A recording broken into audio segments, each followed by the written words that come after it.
सच के साथ। नमस्कार, सिटी वाराणसी लाइव में आप सभी का स्वागत है। मैं हूं अमित मिश्रा। आइए देखते हैं आज की खास खबरें। नेशनल हेराल्ड केस में ईडी की कार्रवाई खिलाफ कांग्रेस का हल्ला बोल, जिला मुख्यालय पर विरोध प्रदर्शन कर सौंपा ज्ञापन। गैंग रेप जैसी घटना वाराणसी में होने के बाद पुलिस अब एक्टिव मोड में। सिगरा थाना क्षेत्र के स्पा पार्लर गेस्ट हाउस पर छापेमारी कर चलाया सघन चेकिंग अभियान। वाराणसी पहुंचे सुभाष सभा प्रमुख ओपी राजभर, विपक्ष पर जमकर साधा निशाना। नेशनल हेराल्ड मामले पर बोले, प्रदर्शन के अलावा नहीं है कांग्रेस के पास कोई रास्ता। और अखंड भूमंडलाचार्य जगतगुरु श्रीमद वल्लभाचार्य के प्राकट्य महोत्सव के अवसर पर श्री भागवत सप्ताह ज्ञान यज्ञ का आयोजन। श्री गोपाल मंदिर से निकली भव्य पोथी शोभा यात्रा। और अब समाचार विस्तार से। नेशनल हेराल्ड केस में प्रवर्तन निदेशालय ईडी द्वारा दाखिल आरोप पत्र के खिलाफ कांग्रेसियों ने विरोध प्रदर्शन करते हुए राष्ट्रपति के नाम संबोधित पत्र जिला प्रशासन को सौंपा। नेशनल हेराल्ड केस में प्रवर्तन निदेशालय ईडी द्वारा दाखिल आरोप पत्र को लेकर कांग्रेस कार्यकर्ताओं में गहरा आक्रोश देखने को मिला। कांग्रेस ने इस कार्रवाई को लोकतंत्र को कुचलने की साजिश करार देते हुए जिला और महानगर कांग्रेस कमेटी के नेतृत्व में जिला मुख्यालय पर जोरदार प्रदर्शन किया। इस दौरान कार्यकर्ताओं ने राष्ट्रपति के नाम संबोधित एक ज्ञापन प्रशासनिक अधिकारियों को सौंपा। विरोध प्रदर्शन का नेतृत्व जिलाध्यक्ष राजेश्वर पटेल और महानगर अध्यक्ष राघवेंद्र चौबे ने संयुक्त रूप से किया। नेताओं ने आरोप लगाया कि यह आरोप पत्र कांग्रेस की पूर्व अध्यक्ष सोनिया गांधी और लोकसभा में नेता प्रतिपक्ष राहुल गांधी को बदनाम करने की साजिश है, जिसे मोदी सरकार की बदले की राजनीति का हिस्सा बताया गया। राजेश्वर पटेल और राघवेंद्र चौबे ने कहा कि नेशनल हेराल्ड की संपत्तियों को जब्त करना कानून के शासन का मुखौटा ओढ़कर एक प्रायोजित राजनीतिक अपराध है। इसके पीछे प्रधानमंत्री नरेंद्र मोदी और गृह मंत्री अमित शाह की बदले की भावना है। उन्होंने कहा कि यह कार्यवाही कांग्रेस को आर्थिक और राजनीतिक रूप से कमजोर करने का प्रयास है। कांग्रेस नेताओं ने यह भी कहा कि भाजपा को इलेक्टोरल बॉन्ड्स में अवैध चंदा मिला, लेकिन उसके किसी नेता पर कोई कार्रवाई नहीं हुई, जबकि कांग्रेस को झूठे मामले में फंसाकर परेशान किया जा रहा है। प्रदर्शन के दौरान कार्यकर्ताओं ने संकल्प लिया कि वे इस तानाशाही के खिलाफ चुप नहीं बैठेंगे और सड़क से लेकर सदन तक का लड़ाई जारी रखेंगे। उन्होंने कहा कि राहुल गांधी सच्चाई, संघर्ष और आम जनता की आवाज़ के प्रतीक हैं और कांग्रेस का हर कार्यकर्ता उनके साथ डटकर खड़ा है। ईडी की कार्रवाई भाजपा की कायरता और लोकतंत्र पर हमला है। गांधी परिवार ने देश के लिए बलिदान दिया है, उन्हें झुकाया नहीं जा सकता। ज्ञापन में यह भी उल्लेख किया गया कि सरकार कांग्रेस को आर्थिक रूप से अक्षम करने की साजिश रच रही है। पहले आयकर विभाग द्वारा पार्टी के बैंक खाते सील किए गए और अब ईडी के माध्यम से 661 करोड़ रुपए मूल्य की नेशनल हेराल्ड संपत्तियों को जब्त किया गया है। इस विरोध प्रदर्शन में जिलाध्यक्ष राजेश्वर पटेल, महानगर अध्यक्ष राघवेंद्र चौबे, फसाहत हुसैन बाबू, संजीव सिंह, दुर्गा प्रसाद गुप्ता, ऋषभ पांडे, डॉक्टर राजेश गुप्ता, सतनाम सिंह, वकील अंसारी, अनुराधा यादव, संतोष मौर्य, प्रमोद वर्मा, हिमांशु सिंह, आरती सरोज समेत सैकड़ों कांग्रेस जन मौजूद रहे। इनको अप्रत्याशित हार बिहार और गुजरात में दिख रही है। इससे हमारे नेता का मनोबल तोड़ने के लिए, कांग्रेस के कार्यकर्ताओं का मनोबल तोड़ने के लिए जो कदम उठाया है, इससे हम डरने वाले नहीं हैं। राहुल जी ने कल स्पष्ट कर दिया और आज एक एक कार्यकर्ता जो यहाँ उपस्थित है, ये राहुल जी की आवाज़ में अपनी आवाज़ मिलाते हुए कह रहा है कि इस देश में हमेशा सत्यमेव जयते हुआ है। ये गुजराती फ्रॉड इस बार एक्सपोज होंगे। कांग्रेस के कार्यकर्ता अपना खून पसीना बहा करके अपने नेता के न्याय की लड़ाई लड़ेगा। बनारस पहुंचे सुभाष सभा प्रमुख कैबिनेट मंत्री ओपी राजभर ने राहुल गांधी और अखिलेश यादव पर जमकर हमला बोला। सुभाष सभा प्रमुख और योगी सरकार के कैबिनेट मंत्री ओपी राजभर बुधवार को वाराणसी पहुंचे। इस दौरान उन्होंने सर्किट हाउस में मीडिया से बातचीत करते हुए राहुल गांधी और सपा मुखिया अखिलेश यादव समेत विपक्ष पर जमकर हमला बोला। नेशनल हेराल्ड केस पर उन्होंने कहा कि कांग्रेस के पास विरोध प्रदर्शन के अलावा कोई चारा नहीं है। राहुल गांधी पर तंज कसते हुए उन्होंने कहा कि वह विदेशों में हवा लेने जाते हैं और लौटकर यहां चुनाव लड़ने की तैयारी करते हैं। उन्होंने इसे जनभावनाओं के विपरीत बताया। समाजवादी पार्टी के राष्ट्रीय अध्यक्ष अखिलेश यादव द्वारा प्रवर्तन निदेशालय ईडी को समाप्त करने के बयान पर भी ओपी राजभर ने पलटवार किया। उन्होंने कहा, ईडी किसी पार्टी की बनाई गई संस्था नहीं है, यह भारत के संविधान से संचालित होती है। इसे कांग्रेस ने नहीं बल्कि संविधान ने स्थापित किया है और इसके अधिकारों में हस्तक्षेप उचित नहीं है। कैबिनेट मंत्री ने राणा सांगा, करणी सेना और सपा सांसद रामजी लाल सुमन के घर हमले से जुड़े मामले पर कहा कि महापुरुष किसी एक जाति, क्षेत्र या पार्टी के नहीं बल्कि देश और समाज के लिए होते हैं, सभी को उनका सम्मान करना चाहिए। पश्चिम बंगाल के मुर्शिदाबाद में हुई सांप्रदायिक हिंसा को लेकर उन्होंने कहा कि वहां अब राष्ट्रपति शासन लगाने की जरूरत है। ममता बनर्जी की सरकार में वहां की कानून व्यवस्था चरमरा गई है। न्यायालय ने भी इस विषय पर गंभीर टिप्पणियां की हैं। केंद्र सरकार को इस मामले में हस्तक्षेप करना चाहिए। पश्चिम बंगाल में इससे पहले भी इस तरह की हिंसा की घटनाएं हो चुकी हैं। देश या विपक्ष के पास प्रदर्शन के अलावा कोई रास्ता नहीं है। अब वो सब खाली प्रदर्शन करेंगे। जब ये लोग सत्ता में रहते हैं तब ये गरीब, कमजोर, पिछड़े, दलित, अल्पसंख्यक याद नहीं आते हैं। इनको रोटी, कपड़ा, मकान, शिक्षा, दवाई याद नहीं आता है। जब सत्ता से बाहर होते हैं तो इनको कोई काम तो रहता है नहीं, ये अपना खाली सिर्फ यही सब ड्रामा करते हैं। आज राहुल गांधी कह रहे हैं कि बीजेपी को हराना है तो गुजरात से ही हराना पड़ेगा। इसकी शुरुआत गुजरात से और कांग्रेसी के पास दम है बीजेपी को हराने की। तो चुनाव तो बिहार होने जा रहा है, तो गुजरात का कर जा रहा है, तो बिहार में फिर कह लें अपना हरवाई दें, गुजरात में आके देख लें। रहेंगे विदेश और लड़ेंगे चुनाव। बीजेपी गांव-गांव बूथ कमेटी बना रही है, संगठन बना रही है। ये विदेश में घूम के हवा ले रहे हैं विदेश का, लड़ेंगे चुनाव। वास्तव में राष्ट्रपति शासन लगना चाहिए, इस नाते कि हाई कोर्ट ने टिप्पणी की है और केंद्रीय रिजर्व बल मांगा है, तो कहीं न कहीं महसूस किया है तब ना। तो हमारे हिसाब से तो जिस तरह वहाँ घटना हो रही है और जिस तरह कोर्ट टिप्पणी कर रही है, लोग मारे जा रहे हैं, भाग रहे हैं लोग छोड़ करके प्रदेश, तो वहाँ राष्ट्रपति शासन लगाने की जरूरत है। राज्य महिला आयोग के सदस्य गीता विश्वकर्मा ने सर्किट हाउस में जन सुनवाई किया। एक दिवसीय दौरे पर वाराणसी पहुंची राज्य महिला आयोग के सदस्य गीता विश्वकर्मा ने वाराणसी के सर्किट हाउस में जन सुनवाई किया और कई मामलों का निस्तारण कराया। इस दौरान गीता विश्वकर्मा ने मीडिया से बात करते हुए बताया कि आज सुनवाई प्रकरण में अब तक 16 मामले आए हैं जो जमीनी विवाद, घरेलू विवाद के आए हैं, जिनका तत्काल निस्तारण हो जाएगा, उसे तत्काल निस्तारित कर दिया जाएगा। और जिन विभागों के अधिकारी यहाँ पर बैठे हैं, उस मामले के प्रकरण यहाँ पर आ रहे हैं तो उनको दिशा निर्देशित किया जा रहा है।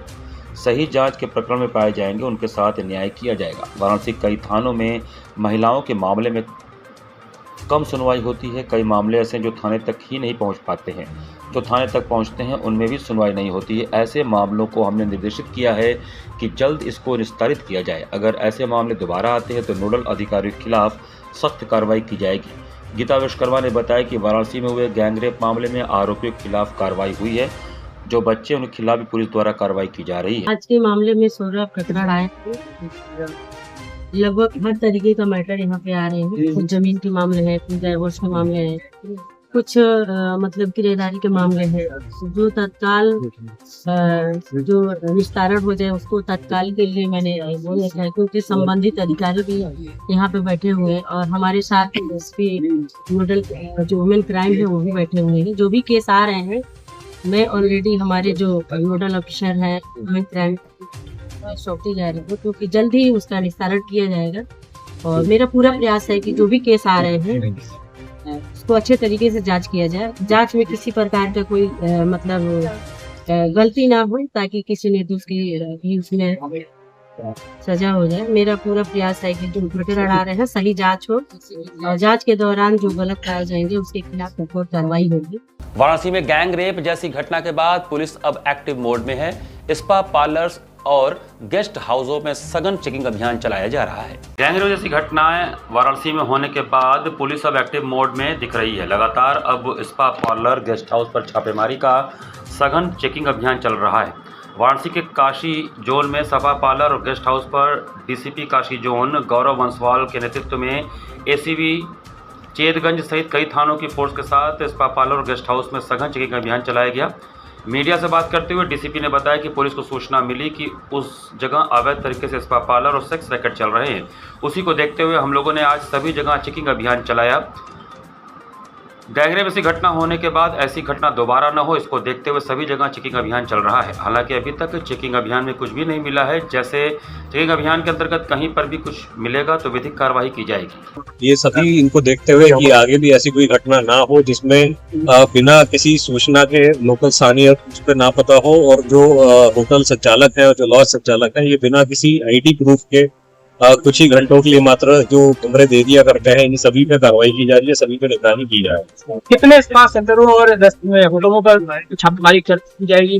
अभी लगभग 100 से ऊपर जो होटल और स्पा सेंटर्स हैं इन पे छापेमारी की गई है और जो भी संदिग्ध है उनको हिरासत में लिया गया और कार्रवाई की गई। यहाँ पर वक्त चला छोटे से ब्रेक का। बने रहिए सिटी वाराणसी लाइव के साथ। वाराणसी लाइव, सच के साथ। स्वामी हरसिवानंद पब्लिक स्कूल छात्र छात्राओं हेतु वातानुकूलित छात्रावास की सुविधा, हर तिमाही युक्त खेल का मैदान, इंडोर गेम आउटडोर गेम की सुविधा, जिम, योगा, ध्यान की विशेष कक्षा, एनसीसी, एबीसी सर्टिफिकेट तथा करियर काउंसलिंग की सुविधा, विज्ञान, कला तथा कॉमर्स के साथ वैकल्पिक विषयों की एक लंबी श्रृंखला, कम फीस में उत्कृष्टतम अध्ययन की व्यवस्था, शहर के सभी क्षेत्रों में बस की सुविधा, विज्ञान, कंप्यूटर तथा सभी आधुनिकतम प्रयोगशाला उपलब्ध, audio video classes, Swami Harsivanand public school and hostel, शिक्षण समूह शाखाएं, Garhwa Ghat, Ramna, Varanasi. Phone number 9554995413, Jagatganj Varanasi. Phone number 7408457111, Banpurwa, Ramna, Varanasi. Phone number 9554955412, railway station road, Churk, Sonbhadra. Phone number 7081109710, Marsara, Ghorawal, Sonbhadra. Phone number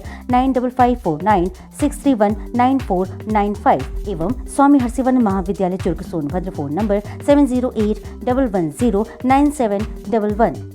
अंकुरण IHS एक ऐसा स्कूल जहां पढ़ाई मस्ती से भरी हो। सिर्फ 4 घंटे का स्कूल टाइम, कम समय, ज्यादा सीखना, बिना स्कूल बैग के मस्ती भरी पढ़ाई, कोई बोझ नहीं, बस मजा। Smart classroom, safe splash pool और हरा भरा खेल का मैदान, सीखने का नया अंदाज, स्टेज एक्सपोजर और पर्सनालिटी डेवलपमेंट, आत्मविश्वास बढ़ाने के लिए सुरक्षित, स्वच्छ और हाइजीनिक माहौल, क्योंकि आपका बच्चा हमारी जिम्मेदारी है। International Hindi school Nagwa, Lanka, Varanasi. CBSE से मान्यता प्राप्त, नर्सरी से लेकर 12वीं तक की कक्षाएं, स्मार्ट डिजिटल क्लासरूम्स और AC कक्षाओं संग well qualified teachers, robotics lab, biology lab, chemistry lab, physics lab एवं स्पेसिफिक आइंस्टाइन लैब, परिवहन व्यवस्था। The institution directed and controlled from USA.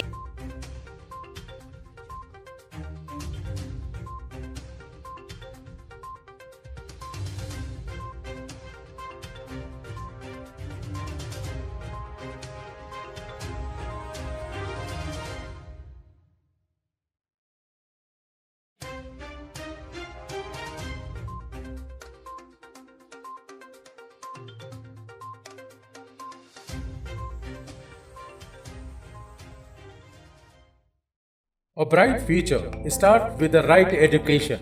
JPM English School, based on CBSE pattern. Admission open from pre-nursery to class 8. We provide high-quality education and expert guidance from experienced faculty. Spacious, calm, and modern learning environment. A well-equipped computer lab, modern science lab, well-stocked library, indoor games like chess, carom, Ludo, etc. and outdoor games like skating, basketball, badminton, cricket, etc. Special yoga classes for overall physical and mental growth. Special personality development classes. Regular dance classes. Special music classes. The students always remember that education is not a destination, it is a journey. So never stop. Keep pushing yourself to achieve your goals. Enroll today to JPM English School, Ganganagar Colony, Badaun, Varanasi. Call us at 700-7655-355. बाल विद्यालय माध्यमिक school मां गंगा के तट पर स्थित एक उत्कृष्ट स्कूल। LKG से क्लास 12 तक affiliated to CBSE New Delhi. State of the art computer lab, बच्चों के खेलने कूदने की उचित व्यवस्था, smart classes for better understanding, बच्चों को खेलने एवं कल्चरल एक्टिविटीज के लिए एक विशाल ग्राउंड एवं स्टेज, फिजिक्स का प्रैक्टिकल, उत्कृष्ट केमिस्ट्री लैब, संगीत की कक्षाएं, खेल कूद की व्यवस्था जैसे बास्केटबॉल इत्यादि, योग्य शिक्षकों एवं शिक्षिकाओं द्वारा पठन पाठन की व्यवस्था, उत्कृष्ट ट्रांसपोर्ट की उचित व्यवस्था। आज ही प्रवेश हेतु संपर्क करें। बाल विद्यालय माध्यमिक स्कूल, प्रहलाद घाट, वाराणसी। मोबाइल 8009181568 एवं डुमरी पड़ाव, वाराणसी। मोबाइल 8009181549। वाराणसी लाइव, सच के साथ। ब्रेक के बाद आपका स्वागत है।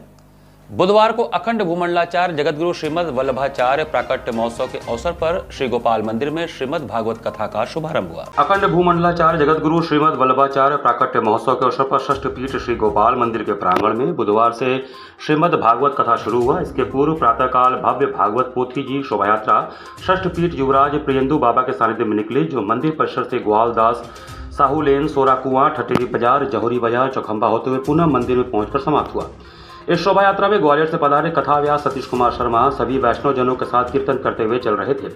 इस दौरान सभी वैष्णव केसरिया दुपट्टा धारण करते हुए चल रहे थे। शाम को कथावाचक सतीश कुमार शर्मा ने भागवत कथा का ज्ञान यज्ञ में पुष्टि मार्ग व व्रज भाव का बड़ा सुंदर वर्णन किया। इस अवसर पर षष्ठ पीठ युवराज प्रियंदु बाबा ने श्री भागवत जी की विशेषता पर सुंदर विचार प्रस्तुत किया। इस अवसर पर अतुल शाह, अरुण पारिक, राजेश अग्रवाल, मनोज मुनीमवाला, आनंद कृष्ण अग्रवाल व मनोरथी रस्तोगी परिवार ने सभी आगंतुकों का स्वागत किया। गोविंद जय जय गोपाल जय जय गोविंद जय जय गोपाल जय जय राधा रमण हरि गोविंद जय जय राधा रमण हरि गोविंद जय। एमडी एनएचएम एवं सचिव चिकित्सा एवं परिवार कल्याण डॉक्टर पिंकी जोवेल ने आयुष्मान आरोग्य मंदिर, शहरी सामुदायिक स्वास्थ्य केंद्र एवं पंडित दीनदयाल उपाध्याय चिकित्सालय का निरीक्षण किया। एमडी एनएचएम सचिव चिकित्सा स्वास्थ्य एवं परिवार कल्याण उत्तर प्रदेश डॉक्टर पिंकी जोवेल ने बुधवार को ब्लॉक पिंडरा स्थित आयुष्मान आरोग्य मंदिर सुरही, शहरी सामुदायिक स्वास्थ्य केंद्र शिवपुर एवं पंडित दीनदयाल उपाध्याय चिकित्सालय का निरीक्षण किया। निरीक्षण के दौरान उन्होंने चिकित्सा केंद्रों में आने वाले रोगियों के लिए गुणवत्तापूर्ण सेवाओं को बनाए रखने पर जोर दिया तथा निर्देशित किया कि चिकित्सालयों में सेवाओं को सुदृढ़ किया जाए एवं इस हेतु चिकित्सालयों को एनक्वास के मानकों के अनुसार गुणवत्ता बनाए रखी जाए। आयुष्मान आरोग्य मंदिरों में कार्यरत सामुदायिक स्वास्थ्य अधिकारियों के संचार कौशल पर विशेष ध्यान दिया जाए। शहरी सामुदायिक स्वास्थ्य केंद्र शिवपुर में पंजीकरण केंद्र, आकस्मिक कक्ष, ओपीडी कक्ष, हृदयाघात कक्ष, प्रसव कक्ष, ओटी, टीकाकरण कक्ष सहित पैथोलॉजी का निरीक्षण किया।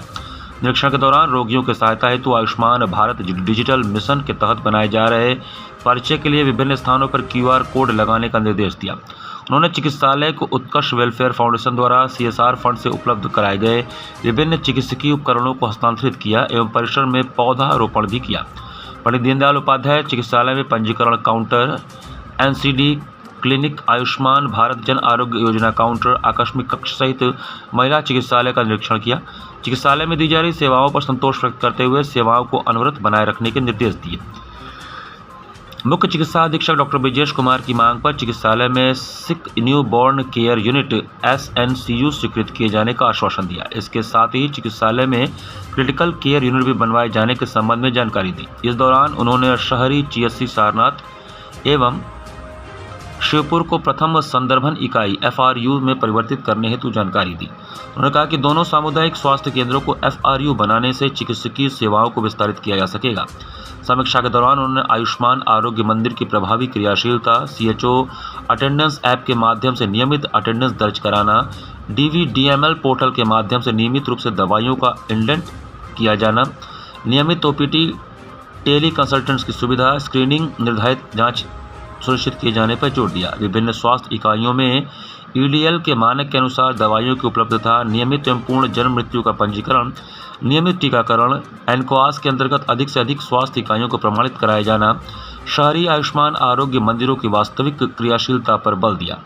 निरीक्षण के दौरान अपर निदेशक डॉक्टर नीता कुलश्रेष्ठ, मुख्य चिकित्सा अधिकारी डॉक्टर संदीप चौधरी, मुख्य चिकित्सा अधीक्षक डॉक्टर ब्रिजेश कुमार, मंडलीय कार्यक्रम प्रबंधक ब्रिजेश मिश्रा, जिला कार्यक्रम प्रबंधक संतोष सिंह एवं समीक्षा बैठक में SIC doctor SP Singh, doctor Neena Verma, मुख्य चिकित्सा अधीक्षक GC द्विवेदी, अपर मुख्य चिकित्सा अधिकारी, उप मुख्य चिकित्सा अधिकारी डॉक्टर तनवीर, डॉक्टर सोलंकी सहित समस्त चिकित्सा अधीक्षक, प्रभारी चिकित्सा अधिकारी उपस्थित रहे। शास्त्रार्थ महाविद्यालय दशाश्वमेध में आयोजित 7 दिवसीय ज्योतिष कार्यशाला के उद्घाटन पर विभिन्न विद्वानों ने अपने विचार व्यक्त किए। हस्तरेखा विज्ञान न केवल भविष्य का आईना है बल्कि यह जीवन की दिशा और दशा का मार्गदर्शन भी करता है। यह कहना है राष्ट्रपति पुरस्कार सम्मानित और शास्त्रार्थ महाविद्यालय के पूर्व प्राचार्य डॉक्टर गणेश दत्त शास्त्री का। विद्याश्वमेध स्थित शास्त्रार्थ महाविद्यालय में आयोजित 7 दिवसीय ज्योतिष कार्यशाला के उद्घाटन अवसर पर बोल रहे थे। डॉक्टर दत्त ने कहा कि हथेली की रेखाओं और आकृतियों का अध्ययन एक अत्यंत प्राचीन विद्या है जो व्यक्ति के जीवन के विविध पहलुओं को उजागर करती है। हस्तरेखा केवल रेखाओं का जाल नहीं बल्कि यह ब्रह्मांडीय संकेतों का अद्भुत प्रतिबिंब है।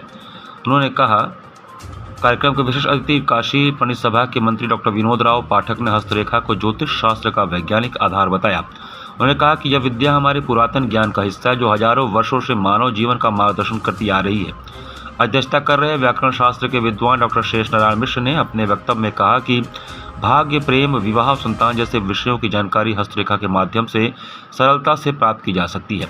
शिविर के संचालक ज्योतिर्विद आचार्य संजय उपाध्याय ने कार्यशाला में हस्तरेखा के विभिन्न पहलुओं को विस्तार से समझाया। उन्होंने प्रमुख रेखाओं पर्वतों के बारे में बताया।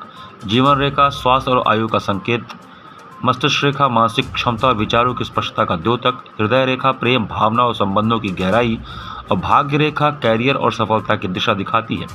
विवाह व संतान रेखा वैवाहिक जीवन और संतान सुख से जुड़ी जानकारियां देता है, जबकि सूर्य रेखा प्रसिद्धि, रचनात्मकता और यश का सूचक है।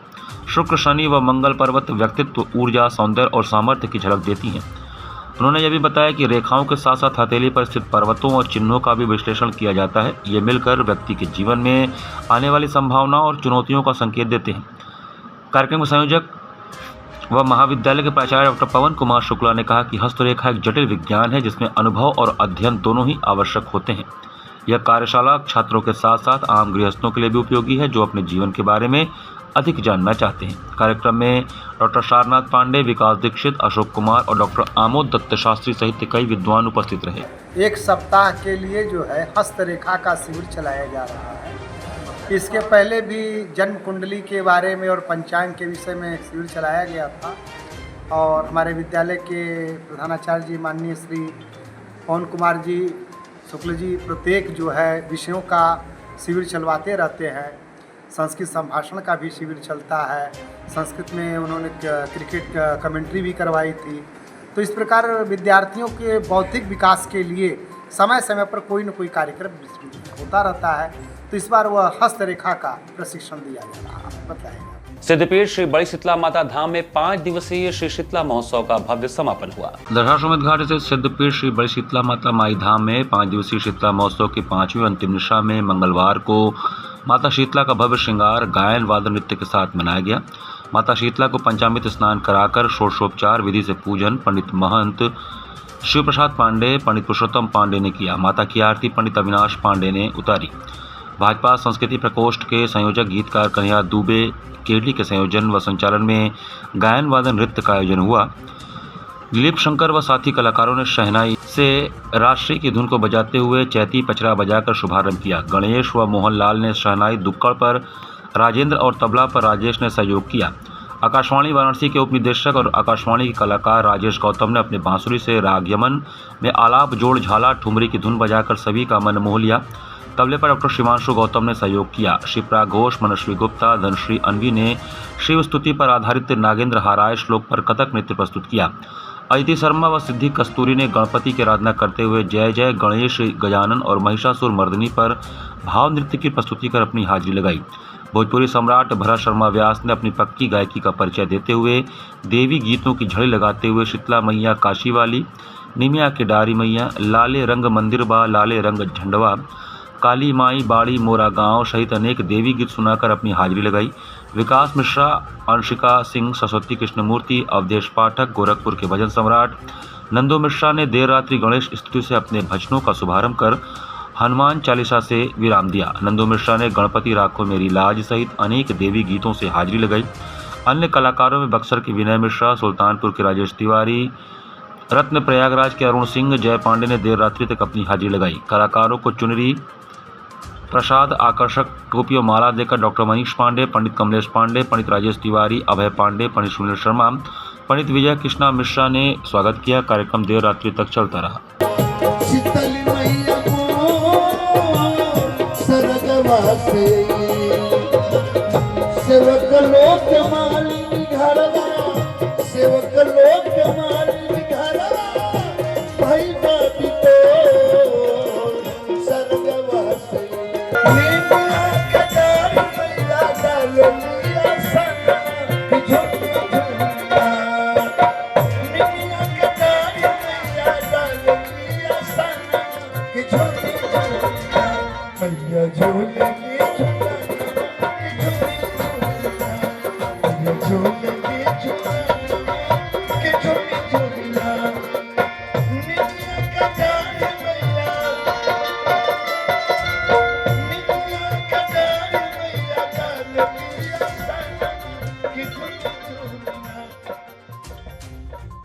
घाट संध्या कार्यक्रम में युवा कलाकार विभा के कथक नृत्य ने शमा बांध दिया। जिला प्रशासन की अभिनव पहल पर बुधवार को सुबह बनारस के अंतर्गत घाट संध्या कार्यक्रम में युवा कलाकार विभा दत्ता ने उत्तर भारत के प्रसिद्ध कथक नृत्य का शुभारंभ कृष्ण वंदना तत्पश्चात पारंपरिक कथक 3 ताल, तराना, शिव वंदना एवं समापन भाव नृत्य से किया।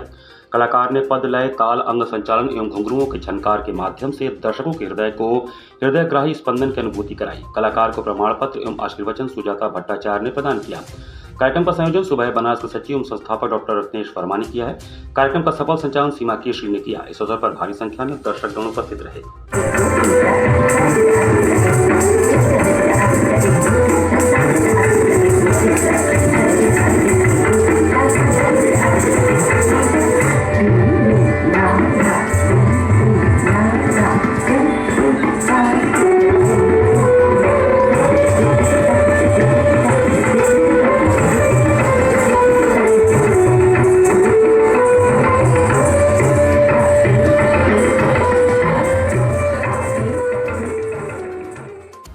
इसी के साथ सिटी वाराणसी लाइव का ये संस्करण हमें समाप्त करते हैं। मुझे दीजिए आज्ञा। नमस्कार।